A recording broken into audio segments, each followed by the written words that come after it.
8 glasses of water a day. You minimum, we've all heard this from somewhere, from our parents, our doctors, maybe even a school textbook, but where does this rule actually come from? And does it have any real scientific basis? Here's what I'm going to tell you today. This myth was never backed by a real scientific study. And what's even more interesting, most of the people who spread this rule actually misread a single sentence. Today, we're answering that question. And the answer is far more surprising than you'd expect. 1945. That year, the United States Food and Nutrition Board recommended approximately 2.5 liters of water per day for adults. Sounds familiar, right? But here's the critical part. Right after that recommendation came a sentence, one that was ignored for decades. That sentence said, most of this quantity is already contained in prepared foods. In other words, the board wasn't telling you to drink 2.5 liters on top of everything else. They were talking about total intake, right? And a significant portion of that comes from food. That second sentence was forgotten, only the number remained, and over time it became the 8 glasses a day myth. This is how most health myths are born, from half a truth. So how did this misunderstanding spread so fast? People tend to believe simple rules. Drink 8 glasses a day is a clean message, and nobody questioned where it came from. So what does science actually say? In 2002, a comprehensive review published in the American Journal of Physiology examined this exact question. Dr. Heinz Valtin searched for any scientific evidence supporting the 8x8 rule. That's 8 8-ounce glasses per day. Valtin reviewed decades of research. The conclusion was clear. There are no scientific studies supporting this rule for healthy sedentary adults. And Valtin's work wasn't alone. Research in the years that followed reached the same conclusion. Water needs are individual, dynamic, and context dependent. Reducing them to a single number is not scientifically defensible. So why did this myth spread so widely? Because in health advice, the idea that more is always better takes hold very easily. Water's healthy. Okay, that's absolutely true. But the answer to how much varies from person to person, from one metabolism to another. Your body's water balance is controlled by a remarkably precise system. Okay, the kidneys continuously monitor blood osmolarity, the concentration of dissolved substances in the blood. When blood osmolarity rises, or meaning water in the body is decreasing, thus, the hypothalamus detects this change. Antidiuretic hormone, ADH, is released. This hormone signals the kidneys to reabsorb water. At the same time, the hypothalamus triggers the sensation of thirst.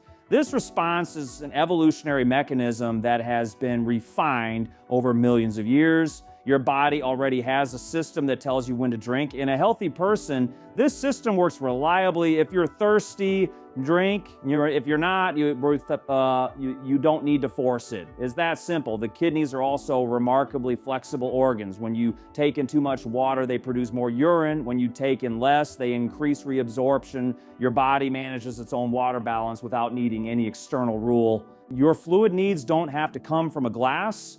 The food you eat is also an important source. Cucumber contains over 96% water. Tomatoes are around 94%, strawberries over 90%, yogurt around 85%. Research shows that the average diet provides around 700 to 1,000 milliliters of water per day from food alone. That's roughly 3 to 4 glasses. So just by eating, you're already covering a significant portion of your daily fluid needs, and beverages like tea and coffee count too. Although caffeine has a mild diuretic effect, it doesn't fully cancel out the fluid you consume. The net water gain is still positive. Water needs vary significantly from person to person. Physical activity. During exercise, significant amounts of water and minerals are lost through sweat. Someone who trains intensely needs far more water than someone who doesn't. Climate. In hot and humid environments, sweating increases. In cold and dry climates, the amount of water lost through breathing can be surprisingly high. Age. Older adults may perceive thirst more slowly. For this reason, conscious hydration is especially important in this group. Health status. Kidney disease, diabetes, or certain medications directly affect water needs.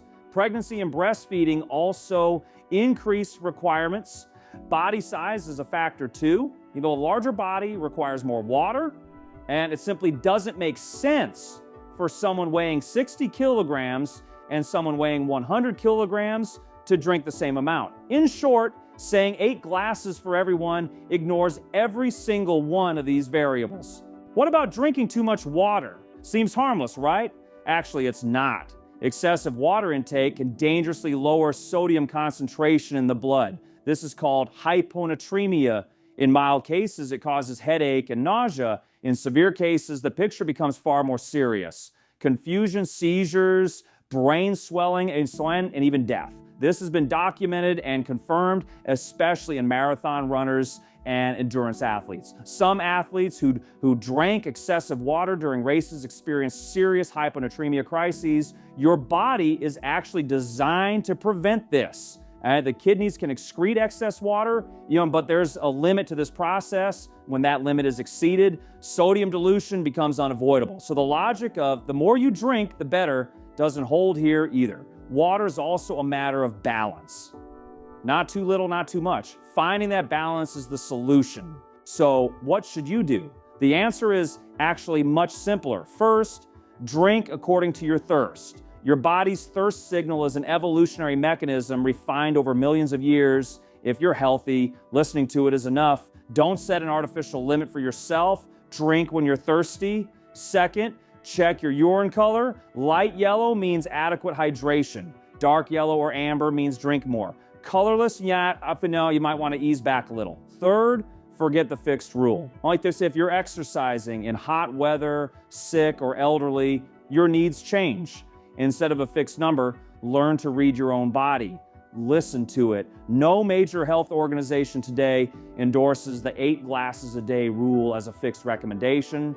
Instead, they advise consumption based on individual needs and the sensation of thirst.